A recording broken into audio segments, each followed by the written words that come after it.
Hello guys, আসসালামু আলাইকুম। This is me Ahir ওয়াসির। আজকের ভিডিওটা হলো সকল ফ্রেন্ড সার্কেল কলেজ শেষে কোথায় যাব এই সব কিছু নিয়ে। শুরুতেই আমরা কলেজ শেষ করে সোজা একটি রিক্সায় উঠে যাই, আর আমাদের রিক্সায় ছিল 8 জন। কথা বলতে বলতে আমরা সবাই চলে আসলাম তারফ রেস্টুরেন্টে এসে আমরা এসির বাতাসে একটু কুল হয়ে নিলাম। বাহিরে যে প্রচন্ড রকমের গরম, যা ভাষায় প্রকাশ করার মতো না। তারপরে আমার ফ্রেন্ডরা আমাকে কিছু অর্ডার করার জন্য বলছিল, আমি অর্ডার করছিলাম।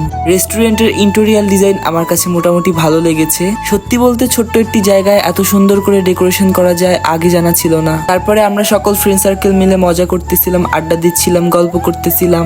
এরই মাঝে কেউ একজন হুট করে বলে উঠলো যে লুডো খেললে কেমন হয়। যেহেতু আমাদের চাটা আসতে একটু দেরি হবে, তাই আমরা লুডো খেলায় একটু ব্যস্ত ছিলাম সবাই মিলে। লুডো খেলা শেষ হলে আমরা যেই কফিটি অর্ডার করেছিলাম সেটি চলে আসে। দেখতে অনেক ভালো লেগেছিল, পার্সোনালি আমার কাছে অনেক ভালো লাগে।